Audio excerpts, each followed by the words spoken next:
નમસ્કાર દર્શક મિત્રો, મંત્રી ન્યૂઝમાં આપનું સ્વાગત છે। મેટ્રો એટ 10 સાથે હું છું હિનલ। સમાચારની શરૂઆત કરીએ તો અમદાવાદના સોલામાં પોલીસ કમિશનરના સ્કોડે દરોડા પાડ્યા હતા।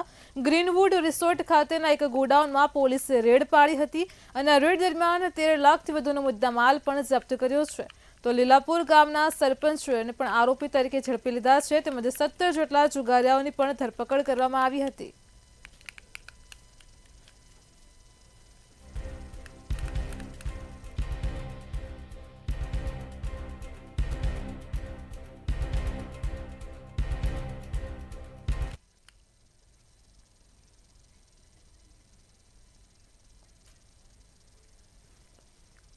તો અમદાવાદમાં કિસ્સો પ્રકાશમાં આવ્યો છે। જુગારધામ પર તવાઈ બોલાવવામાં આવી છે। સોલામાં જુગારધામ પર પોલીસે દરોડા પાડ્યા હતા। ગ્રીનવુડ રિસોર્ટના ગોડાઉનમાં દરોડા પાડ્યા હતા।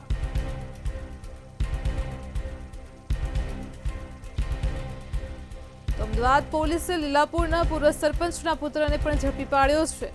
મોટા પાયે જુગારધામ ચાલતું હતું, પોલીસે દરોડા પાડીને તેને ઝડપી લીધું છે। 13 લાખથી વધુનો મુદ્દામાલ પણ કબજે કર્યો હતો।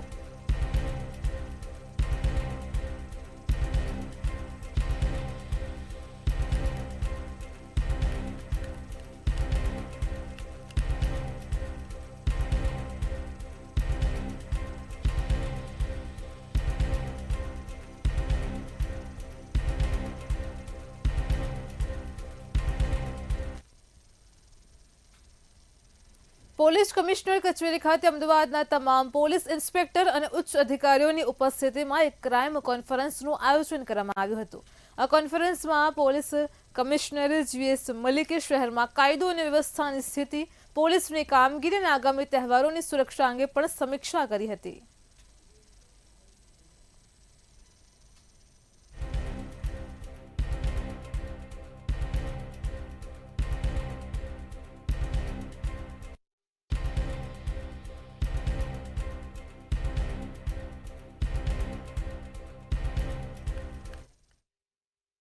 तीन साल के हम स्टैटिस्टिक देखते हैं, क्राइम का ट्रेंड क्या है, कहीं कितना किस में हेड में बढ़ा है, किस में घटा है। तो क्राइम का देखें तो टोटल क्राइम जो हम फर्स्ट पार्ट का लेते हैं, जिसमें सारे सीरियस ऑफेंस और मेन ऑफेंस आ जाते हैं, तो उसमें देखते हैं कि क्राइम कंट्रोल में है।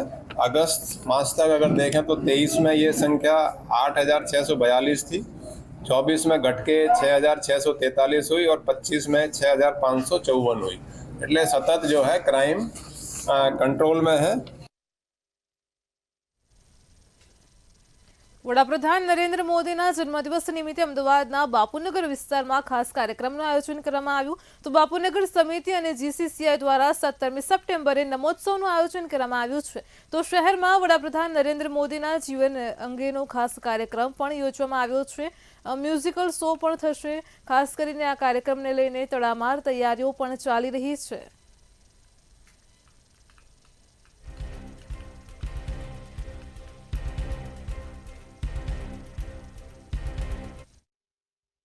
નમોત્સવ એક ખૂબ મોટો પ્રોગ્રામ છે। 150 જેવા કલાકારો અને 450 ટેકનિશિયન આ પ્રોગ્રામમાં ભાગ લેવાના છે અને આ પ્રોગ્રામ ક્યારેય કોઈએ ના જોયો હોય। આખા અમદાવાદ શહેર માટે એકદમ અલગ પ્રોગ્રામ છે, જેની હાઈપ તમે કહો દરેક પ્રોગ્રામ કરતાં ખૂબ સરસ પ્રોગ્રામ છે।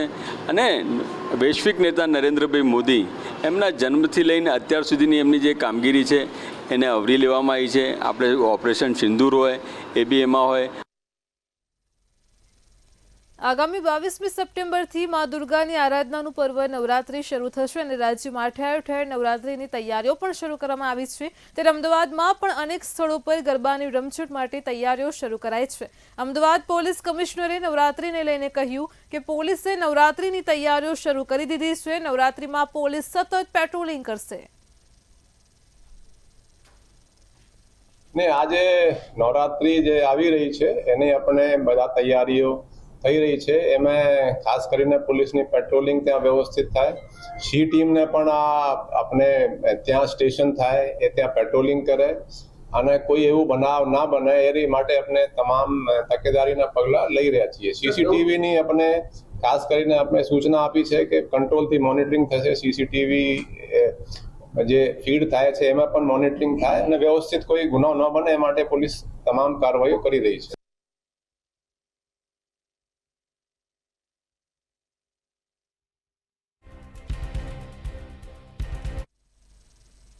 વડોદરામાં હેલ્મેટની અમલવારીની તારીખ પોલીસ કમિશનરે લંબાવી છે, તો રોડ પર હેલ્મેટ વેચાણ કરનારા ઉપર કોઈની રહેમ નજર જોવા મળી છે. હેલ્મેટ પર ISI માર્ક ખરો, પણ હેલ્મેટ તકલાદી જોવા મળ્યા છે.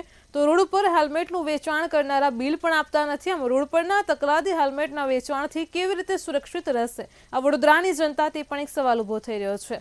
તો નાગરિકોની સુરક્ષા સાથે ખિલવાડ થતો હોય તે પ્રકારની આ ઘટના સામે આવી છે. ટ્રાફિક ACP દત્તાત્રેય હેલ્મેટ નહીં લેવા માટે અનુરોધ કર્યો છે. સીબી સરે જે 15ની જગ્યાએ 30 તારીખ કરી છે અને આજે હેલ્મેટ વેચવાની વાત કરો છો, એ ફૂટપાથ પર જે હેલ્મેટ વેચે છે એ જે લોકો હેલ્મેટ લેતા હોય એમણે ખુદ ધ્યાન રાખવું જોઈએ કે બિલ આપે છે કે નહીં, અને જો એમને શંકા હોય ISI વગરનું નથી તો સ્થાનિક પોલીસમાં અમને જાણ કરવી જોઈએ. સીબી સરે લગભગ 4 દિવસ પહેલાં પણ તમામ થાણા ઇન્ચાર્જને સૂચના કરી છે. આ જે લોકો રોડ ઉપર જે હેલ્મેટ વેચે છે બાકી ખોટું છે. ISI માર્કવાળો નહોતો હોતો અને ગ્લાસ તમે એને તૂટી જાય છે.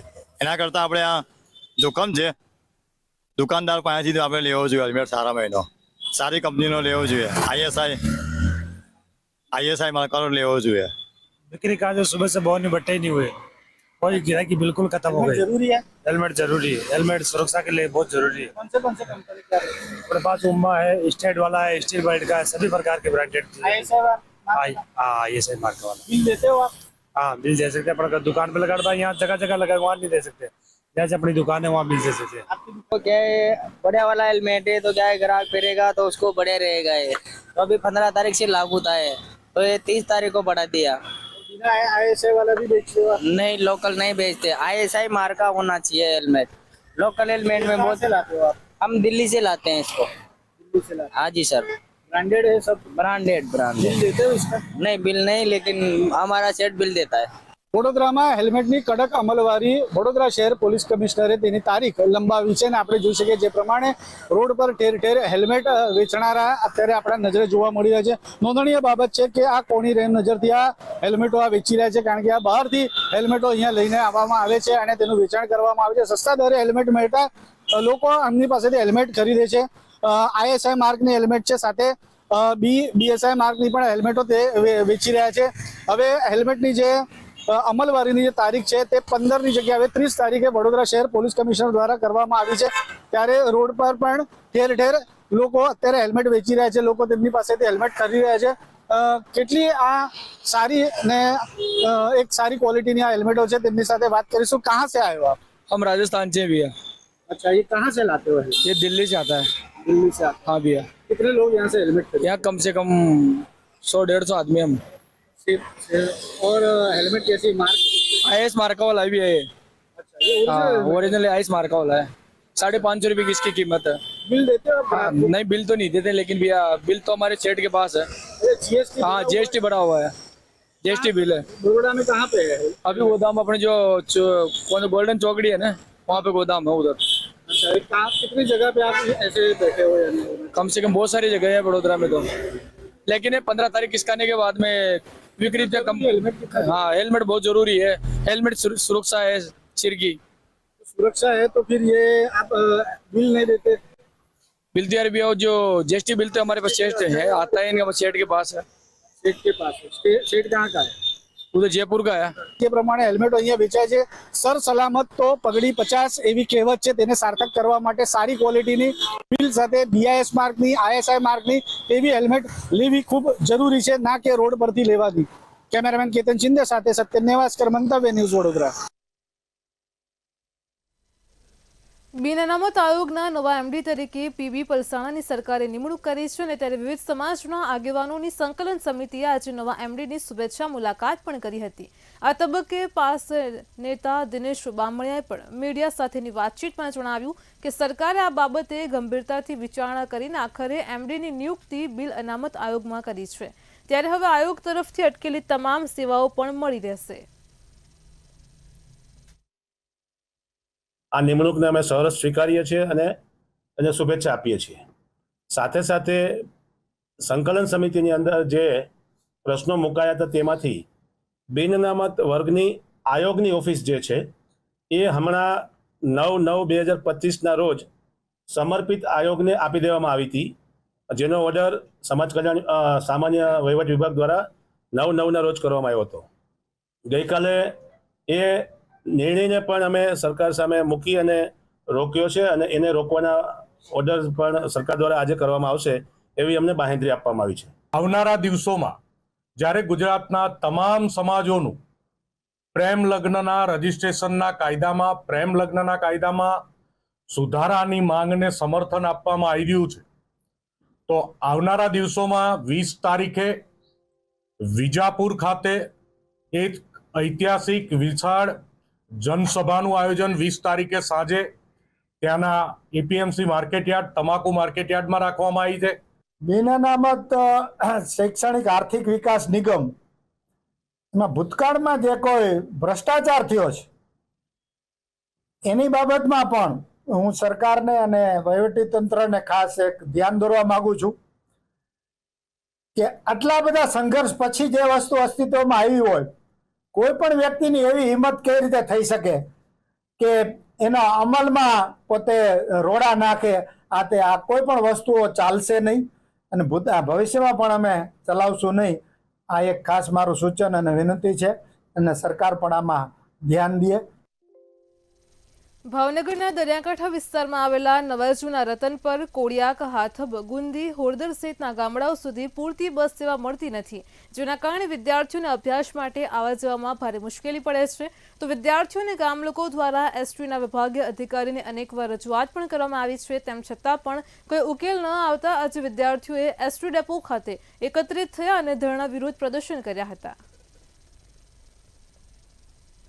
અમે અવારનવાર ડેપો મેનેજર સાહેબને રજૂઆતો કરી છે.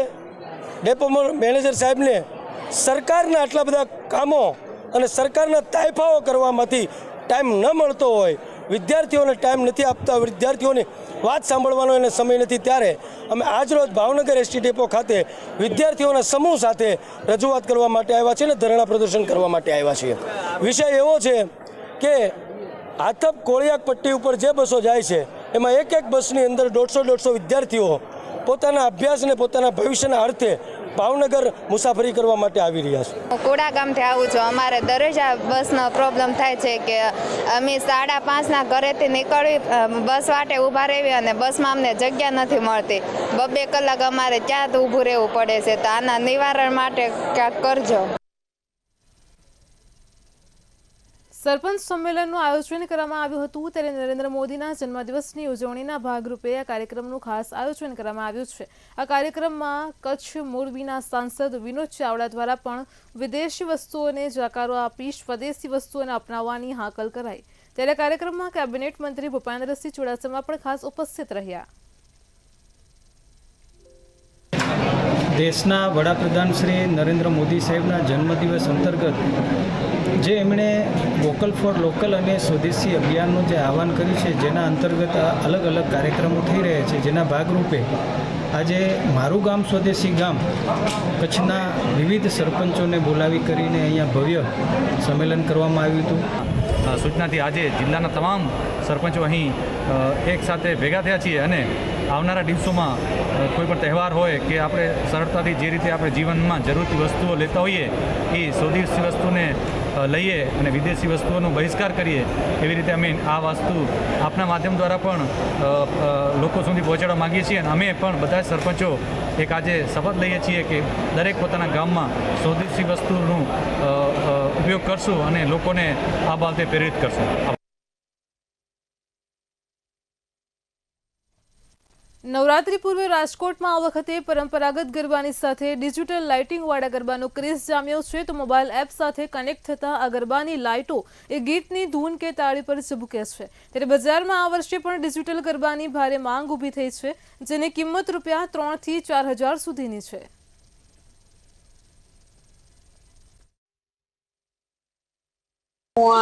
ડિજિટલ ગરબાનો ટ્રેન્ડ ચાલી રહ્યો છે, તો હું ગરબા લેવા અહીંયા આવી છું.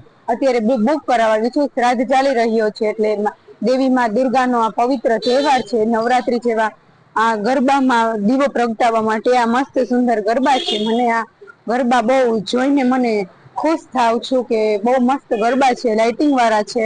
લેવા માટે અને આ ગરબા છે ને એકદમ લાઇટિંગ વાળા અને સરસ છે. અત્યારે નવરાત્રીનો પર્વ ચાલી રહ્યો છે એટલે આ ગરબા જોઈને મને એકદમ આમ મન છે ને પ્રભાવિત થઈ ગયું છે કે આ નવરાત્રીનો એટલો પવિત્ર પર્વ ચાલી રહ્યો છે અને માતાજી દુર્ગા માના ગરબા આપણે રમતા હોઈએ છીએ અને આ ગરબા સરસ છે એકદમ અને આપણું મન એકદમ લાઇટિંગ વાળા છે. રાજકોટમાં અમે આ વખતે છે ને નવો ટ્રેન્ડ લઈને આવ્યા છીએ. આજ સુધી શું હતું કે સાદા ગરબા બધા આવતા હતા, જેમાં થોડું ઘણું વર્ક કરેલું આવતું હતું. એમાં અમે ઘરે પણ બેસાડતા હતા. એમાંથી અમને ખ્યાલ આવ્યો કે આ વખતે કંઈક નવું ચાલુ કરીએ, તો એમાં વર્ક વધારે કર્યું, સ્ટોન વર્ક કર્યું, પ્લસમાં હવે નવું એમાં ડાયમંડ વર્ક પણ અમે લાવ્યા છીએ. ડાયમંડ વર્ક સાથે લાઇટ પણ લગાવી છે અને લાઇટમાં પણ નવો ટ્રેન્ડ લઈને આવ્યા છીએ કે જેમ તમે ગરબા ગાતા હો એમ તમારી સાથે લાઇટ પણ એની સાથે ચેન્જ થતી જાય. રાજ્યમાં ઠેર ઠેર નવરાત્રીની તૈયારીઓ શરૂ કરવામાં આવી છે અને ત્યારે રાજકોટમાં પણ અનેક સ્થળો પર ગરબાની રમઝટ માટે તૈયારીઓ શરૂ કરાઈ છે. નવરાત્રીને લઈને ડીસીપી ક્રાઇમ જગદીશ બાંગરવાએ જણાવ્યું કે નવરાત્રીના આયોજનમાં 1000 પોલીસ જવાનોનો બંદોબસ્ત રહેશે. રાજકોટ શહેરમાં 32 અર્વાચીન, 73 પ્રાચીન અને 500થી વધારે શેરી ગરબાનું આયોજન છે. તો બહેનો દીકરીઓની સુરક્ષા જળવાઈ રહે તે માટે સી ટીમ પણ તૈનાત રહેશે. ટોટલ પોલીસના, હોમગાર્ડના અને એસઆરપીના 1000 કરતાં વધારે અધિકારીઓ કર્મચારીઓ બંદોબસ્તમાં તૈનાત રહેશે. તમામ આયોજકોને ગરબામાં પોતાના સ્વયંસેવક વ્યવસ્થા જાળવવા માટે રાખવાના રહેશે અને પૂરતી સંખ્યામાં એન્ટ્રી એક્ઝિટ ગેટ્સ અને સાથે સાથે ઇમરજન્સી એક્ઝિટની પણ વ્યવસ્થા રાખવાની રહેશે. આયોજકોને આયોજન સ્થળે અને ગેટ ઉપર સીસીટીવી કેમેરા લગાવવાના રહેશે અને ફૂટેજ સાચવવાના રહેશે. તમામ આયોજકોને ગુજરાત પબ્લિક સેફટી એક્ટની તમામ જોગવાઈઓનું પાલન કરવાનું રહેશે અને આયોજકોને પાર્કિંગ કરવા માટે પૂરતી જગ્યા અને વ્યવસ્થા સુનિશ્ચિત કરવાની રહેશે. સરકારશ્રી દ્વારા જણાવેલ ગાઈડલાઇન મુજબ માઇક અને લાઉડસ્પીકરનો પ્રયોગ કરવાનું રહેશે અને નિયત સમય પછી માઇક વગાડવાનું રહેશે નહીં.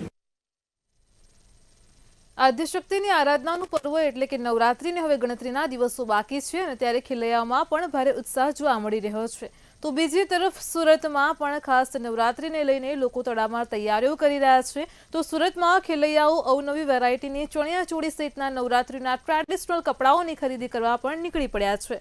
ચણિયાચોળી સહિતના નવરાત્રીના અવનવા કપડાં ખેલૈયાઓને આકર્ષી રહ્યા છે. ત્યારે આ વખતે અજરક સિલ્ક અને કચ્છી લહેંગા યુવતીઓની પહેલી પસંદ સાથે ડિમાન્ડમાં છે. જ્યારે આબળાવાળા રંગબેરંગી દુપટ્ટાનું પણ ધૂમ વેચાણ થઈ રહ્યું છે. 350થી લઈને 7000 સુધીની ચણિયાચોળી બજારમાં વેચાઈ રહી છે. નવરાત્રીને લઈને ફૂલ અત્યારે લોકોમાં બહુ ક્રેઝ છે ચોલીઓને લઈને. એમાં અત્યારે અજરક પ્રિન્ટ, ગજી સિલ્ક, કોટન ચાલી રહ્યું છે. લોકો વધારે શું પ્રિફર કરશે, શું માંગે છે? ગજી સિલ્ક વધારે ચાલી રહ્યું છે કલીવાળા ચણિયામાં ને ગોટાપટ્ટીવાળું વધારે ચાલી રહ્યું છે અત્યારે. શું લાગે છે આ વખતે કેવો વેપાર રહેશે? આ વખતે વેપાર ફૂલ છે. પબ્લિકને સામેથી ના પાડવી પડે છે કે અત્યારે ઓર્ડર બહુ ફૂલ છે.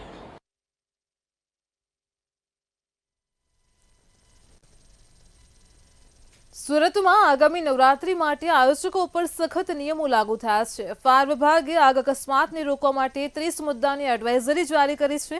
જેમાં 300 રૂપિયાના સ્ટેમ્પ પર ઘટનાની જવાબદારી અમારી એવું સોગંદનામું આપવું ફરજિયાત છે. તો આયોજકોએ ફાયર, પોલીસ, ટ્રાફિકની કોર્પોરેશનની એનઓસી મેળવવા અરજી કરવી પડશે. મંડપો, સ્કૂલ, હોસ્પિટલ, જ્વેલન્સીલ ગોડાઉનથી દૂર અને મુખ્ય માર્ગોથી પણ 45 મીટરથી વધુ દૂર ન હોવા જોઈએ. તો પ્રવેશ દ્વાર 5 મીટરની અંદર અને ફાયર એક્ઝિટ પણ પ્રમાણિત વાયરિંગ સાથે ફરજિયાત હોવું જોઈએ. એલપીજી, ફટાકડા અને ખુલ્લી જ્યોત પર પ્રતિબંધ છે અને જો નિયમોનું પાલન ન થાય તો જવાબદારી આયોજકોની જ રહેશે તેવું પણ જણાવવામાં આવ્યું હતું. આ વખતની નવરાત્રી રિસ્કી નવરાત્રી રહેશે. કંઈ પણ ઘટના ઘટશે તો તમામ જવાબદારી આયોજકોની રહેશે. અવનવા નિયમો ગરબાના, નવરાત્રિના, મંડપના, તમામ ગરબાથી લાગતી આ નવરાત્રિના પર્વની ઉપર જે નિયમો પડશે એ આયોજકે ભારી પડી શકે છે. ત્યારે હાલ chief fire officer Basant Parikh જે હાલ આપણી સાથે જ આપણે એમની જોડે વાત કરીને જાણીએ એમનું શું કહેવું છે. સર, જે રીતના નવરાત્રિમાં દર વર્ષે કંઈક ને કંઈક નિયમ હોય છે, પણ હવે જાણીએ છીએ આપણે કે ખૂબ જ મોટી સંખ્યામાં જનમેદની ઉમટતી હોય છે, તો નવા નિયમો કઈ રીતનું રહેશે, કયો સ્ટેમ્પ પેપર રહેશે, શું કરવામાં આવશે? नवरात्रि में जो गरबा के आयोजक है उसके लिए हमने विशेष SOP बनाया हुआ है एक, और उनको 300 रुपये के स्टैम्प पेपर पे एक बाहेधरी देनी पड़ेगी, और जो डायरेक्शन फायर डिपार्टमेंट से दिए जा रहे हैं उनको, तो उनको अडॉप्ट करना पड़ेगा। और इसमें हर 15 मीटर के अंतराल पे एक एक एग्जिट रहेगा, ताकि इमरजेंसी में पब्लिक को निकलने के लिए ज़्यादा ट्रेवल नहीं करना पड़े।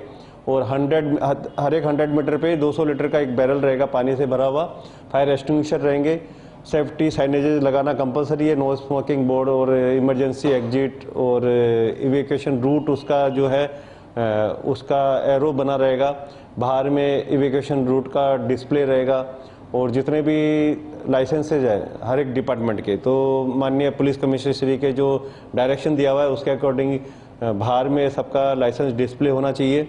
और जो पब्लिक है उनका एक रोस्टर रहेगा, एक रिकॉर्ड मेंटेन करेंगे सभी आयोजक, और जितना उनको अलाउ करते हैं पुलिस से और उससे ज़्यादा वहाँ पब्लिक नहीं होनी चाहिए। और पब्लिक एड्रेस सिस्टम कंपलसरी है, और वहाँ पे जो भी आयोजक है उनको फायर ट्रेंड मैन पावर वहाँ रखना पड़ेगा। उसका एक हम लोग सर्टिफिकेट लेंगे कि कौन कौन व्यक्ति फायर जो इक्विपमेंट है उसको ऑपरेट कर सकता है, उनका मोबाइल नंबर भी रहेगा, और फायर ब्रिगेड के नंबर वहाँ डिस्प्ले रहेंगे इमरजेंसी में कॉल करने के लिए। और आजू बाजू का जो साइड मार्जिन और फ्रंट मार्जिन, ये सब बैक मार्जिन है, वो सब में 6 मीटर का डिस्टेंस होना चाहिए और मार्जिन होना चाहिए, ताकि फायर के जो व्हीकल्स हैं वो आसानी से जा सके वहाँ पे। એટલે ચોક્કસથી કોઈ ક્ષતિ જણાશે તો આ વખતે નવરાત્રિમાં ગરબા આયોજકોએ તૈયાર રહેવું પડશે, નહીં તો આ નવરાત્રિ ઘણી રિસ્કી થવાની છે। કેમેરામેન શોએબ શેખની સાથે રાબિયા સાલે, મંતવ્ય ન્યૂઝ, સુરત। વડોદરાથી સમાચાર મળી રહ્યા છે તો વડોદરામાં કોમન પ્લોટ પચાવી પાડવાનો કારસો સામે આવ્યો છે। વડોદરામાં કોમન પ્લોટને પચાવી પાડવા માટે ખાસ કારસો રચવામાં આવ્યો હતો। અલકાપુરીમાં કોલોનીનો પ્લોટ પચાવી પાડવાનો કારસો રચાયો હતો। હરિભક્તિ કોલોનીના પ્લોટમાં ગરબાનું આયોજન થતું હતું। તો વડોદરાથી આ સમાચાર છે। અલકાપુરી વિસ્તારમાં આવેલ જમીનોના ભાવ આસમાને પહોંચ્યા છે, ત્યારે કોમન પ્લોટ પચાવી પાડવાનો કારસો સામે આવ્યો। હરિભક્તિ કોલોનીના પ્લોટની કિંમત કરોડોની થઈ છે અને તેને લઈને દાનત પણ બગડી છે। તો વડોદરાથી સમાચાર છે। કોમન પ્લોટ પચાવી પાડવાનો કારસો સામે આવ્યો છે। અલકાપુરીમાં કોલોનીનો પ્લોટ પચાવી પાડવાનો કારસો સામે આવ્યો છે। આ પ્લોટમાં નવરાત્રિનું ગરબાનું પણ આયોજન થતું હતું, તો હરિભક્તિ કોલોનીના પ્લોટમાં ગરબાનું ખાસ આયોજન થતું હોય છે। હવે અલકાપુરી વિસ્તારમાં આવેલ જમીનનો ભાવ પણ આસમાને પહોંચ્યો છે। સર સયાજીરાવની કલાનગરી, ગુજરાતની સાંસ્કૃતિક પાટનગરી ગરબા માટે પ્રખ્યાત છે, અને હવે શહેરોમાં જે સોસાયટીના કોમન પ્લોટ હોય છે તે સાંસ્કૃતિક કાર્યક્રમ માટે ઘટતા જઈ રહ્યા છે, અને પ્રધાનમંત્રી કહે છે કે વિકાસની સાથે વિરાસત સાચવો। જો ગરબા અને સાંસ્કૃતિક કાર્યક્રમો માટે કોમન પ્લોટ જ નહીં રહે તો વિકાસ થઈ જશે, પરંતુ વિરાસતનું શું? આવો જ એક કિસ્સો અલકાપુરીની હરિભક્તિ કોલોનીમાં બન્યો છે। આપ સ્ક્રીન પર જોઈ રહ્યા છો એ હરિભક્તિ કોલોનીનો કોમન પ્લોટ છે। અહીંયા વર્ષોથી હરિભક્તિ ગરબા રમાતા હતા, અને જે ધનાઢ્ય લોકો, એટલે કહી શકાય કે મધ્યમ વર્ગના શહેરના લોકો હરિભક્તિના ગરબા જોવા ખાસ આવતા હતા। પરંતુ હવે આ કોમન પ્લોટ પર દાનત બગડી છે, અને હવે ન્યાય માટે કોર્ટના દ્વાર ખખડાવવામાં આવ્યા છે। આપણે કોર્ટના દ્વાર કેમ ખખડાવવા પડ્યા, હરિભક્તિ કોલોનીના પ્રમુખ પાસે જાણીશું। પ્રધાનમંત્રી વિકાસ સાથે વિરાસત સાચવવાની વાત કરતા હોય, અહીંયા ગરબા થતા હોય, ને તમારે આ ગરબાના કોમન પ્લોટ માટે ન્યાયાલય કેમ જવું પડ્યું? જવું પડ્યું કારણ કે એ લોકોએ જૂના જે લોકોએ નેશનલ કન્સ્ટ્રક્શન કંપનીએ આ પ્લોટિંગ કર્યું હતું એ વખતે શરતો હતી કે ભાઈ આટલો કોમન પ્લોટ છોડવાનો, આટલા રસ્તા છોડવાનો, અને બાકીના પ્લોટોમાં બધાનું વેચાણ થાય। એ શરતોને ભૂલી જઈ અને ઓરિજિનલ જે માલિકો હતા એ લોકો હવે આના પર એની દાનત બગડી હોય એવું લાગે છે। એટલે દાનત બગડી। આપણે સોસાયટીના સભ્યોને પૂછીશું, તમારે ન્યાયાલય સુધીને ન્યાય લેવા જવું પડે સયાજીરાવની ગાયકવાડી નગરીમાં? હું અહીંયા 1976 1974થી રહું છું અને આપે જેમ કીધું એમ કે હરિભક્તિના ગરબાથી લઈને બધા કોમન પ્લોટમાં અમારા પ્રસંગો અહીંયા ઉજવાયા છે. અમને તો ખબર જ નહીં કે માલિકો હવે રહ્યા જ નથી, જેણે કોઈ અમને વેચ્યું એ કોઈ રહ્યા નથી. હવે એમના વંશધારો વ્હીલ કાઢે અને 7-12 લઈ આવે ને બધું, હવે અમને કોઈ મતલબ નથી. અમે એને કરાવેલી જમીન લીધી, ઘર બાંધી દીધા, રસ્તા આવી ગયા, કોમન પ્લોટ હતો તો અમે અહીંયા આવ્યા. મને કોઈ એમ કે કોમન પ્લોટ વગર કોઈ સોસાયટી બની હોય તો અમે રહેવા જ ના આવીએ. અમે રહેવા આવ્યા કારણ કે અમને આ કોમન પ્લોટનો એમાં બતાડવામાં આવ્યું ને મારી પાસે જે ઝેરોક્સ ડ્રોઈંગ છે એમાં કોમન પ્લોટ દર્શાવેલો છે. એટલે અમે ક્યાં જઈએ? કોર્ટમાં જ જવું પડે. કોર્ટમાં જ જવું પડે. આપણી સાથે વકીલ અમિત દાદાવાલા છે. સીધું તમારે કોર્ટ સુધી જવું પડે, નીચે બી પગથિયા છે, તો ન્યાયાલય સીધા તમે કેમ પહોંચી ગયા? બધા નીચેના પગથિયા છે ને લોકો ચાલીને ઘસી નાખ્યા છે. આ લોકો આમ નાગરિક છે, પેલા લોકો પૈસાદાર લોકો છે. એટલે પૈસાદાર લોકોએ પૈસાની વગ વાપરી હોય, બની શકે એવું. મારી પાસે એવો કોઈ પુરાવો નથી, પણ એ બધા જ પગથિયા ઘસી ગયા છે. એ જેટલી બી સરકારી અધિકારીઓ પાસે, કચેરીઓ પાસે સત્તા છે કે જે સોસાયટીના હિતમાં અને જમીન માલિકોના હિતમાં, હું કોઈ એકની વાત નથી કરતો, બેવની વાત કરું. આમાં કોઈનું હિત નથી સચવાયું. મેટરને લટકતી જ રાખી છે 70 વર્ષથી. કદાચ આ પહેલી વખત એવો પ્રયત્ન થઈ રહ્યો છે કોર્ટના માધ્યમથી કે મેટર કોઈ એક નિર્ણય પર પહોંચે, એટલે જ અમે કોર્ટમાં ગયા છે. એટલે અમે કોર્ટમાં ગયા છે. પરંતુ સવાલ એ ઊભો થાય છે કે જ્યારે વડોદરા શહેરમાં હવે નવરાત્રી નજીક છે અને જ્યારે શહેરમાં કોમર્શિયલ ગરબાનું ચલન વધી રહ્યું છે, ત્યારે હરિભક્તિ ગરબા જે 70 વર્ષથી આ કોમન પ્લોટ હતો, ખરેખર તો કોમન પ્લોટ હતો તો એની સાચવવાની જવાબદારી તો મહાનગરપાલિકાની પણ બને છે. જે રીતના ટ્રાફિક સમસ્યા છે, જે રીતના લોકોને તકલીફો પડી રહી છે, કોમન પ્લોટ ને તો કોમન માણસનું શું થશે? કેમેરામેન મિલિંદ મહેલે સાથે નિલેશ બ્રહ્મભટ્ટ, મંતવ્ય ન્યૂઝ, વડોદરા. જામનગરમાં મહિલા અને માલિક વચ્ચે અથડામણ થઈ હતી. તો જામનગરથી આ મામલો પ્રકાશમાં આવી રહ્યો છે. જામનગરમાં મહિલા અને માલિક વચ્ચે અથડામણ થઈ હતી, તેને લઈને વધુ વિગતો સામે આવી છે. મહિલા કામ પર જઈ રહી હતી અને ત્યારે માલિક સાથે આ મહિલાની અથડામણ થઈ. જામનગરનો આ કિસ્સો છે. મહિલા અને માલિક એકબીજા ઉપર તીક્ષ્ણ હથિયારથી હુમલો પણ કર્યો હતો. પોલીસે મહિલાના પતિની ફરિયાદ નોંધી છે. સમગ્ર મામલે વધુ તપાસ હાથ ધરી છે. તો કયા કારણોસર બબાલ થઈ તેનું કારણ હજુ સુધી અકબંધ છે. પોલીસ આ મામલે વધુ તપાસ પણ કરી રહી છે. મહિલાના પતિની ફરિયાદના આધારે પોલીસે તપાસ શરૂ કરી છે. City B division police station વિસ્તારમાં આજરોજ એક ગંભીર ઈજાનો બનાવ બનેલો હતો, જેની વિગત મુજબ જે ભોગ બનનાર છે એ બેન ભાવનાબેન, વાઇફ ઓફ ભાવેશભાઈ અશોકભાઈ ચૌહાણ, તેમને ગરદન તેમજ વાસાના ભાગમાં કોઈ તીક્ષ્ણ હથિયાર વડે ઈજા થયેલી બાબતની બાબત પોલીસ સ્ટેશનને જાણ આવી હતી. જે બાબતમાં જે આ ભોગ બનનારના પતિ છે ભાવેશભાઈ અશોકભાઈ ચૌહાણ, તેમના દ્વારા ફરિયાદ આપવામાં આવેલી છે.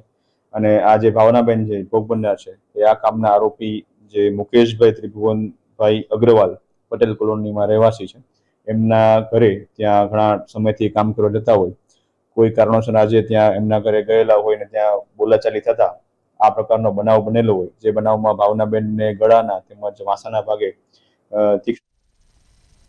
મેટ્રો 10 માં હાલ આટલું જ. પડે પણની અપડેટ મેળવતા રહો માત્ર મંતવ્ય ન્યૂઝ પર. નમસ્કાર.